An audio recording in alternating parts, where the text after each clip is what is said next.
Si on prend le carrière de Emmanuel Macron, toujours par rapport à l'alternance solsticiale et équinoxiale de l'astrologie Exols, en 2015, on est entré en phase solsticiale. Et ça dure 7 ans, donc ça arrive à peu près à la fin. Ça commence avant le mandat de Macron, mais enfin, ça couvre la campagne qu'il mène avant d'être élu, pour être élu. Et ensuite, en 2015, en 2022, il est réélu en fin de période solsticiale.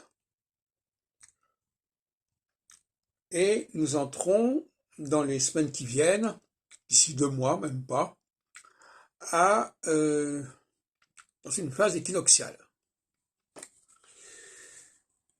Alors, est-ce que cette phase équinoxiale lui sera favorable? On peut le penser d'une certaine manière, puisque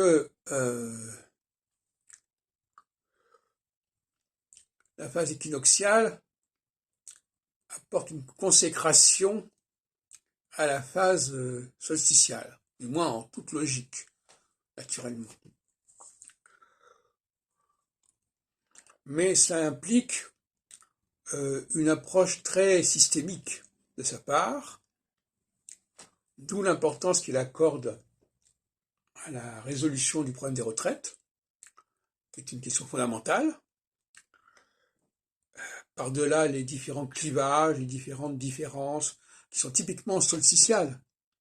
Toutes ces particularités sont solsticiales.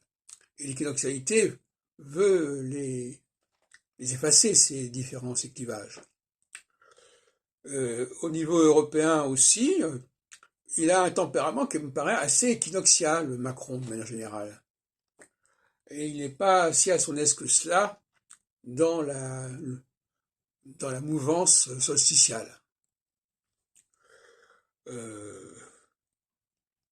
Parce que ce sont des intérêts particuliers, et lui, il a une approche qu'on pourrait appeler technocratique par certains côtés.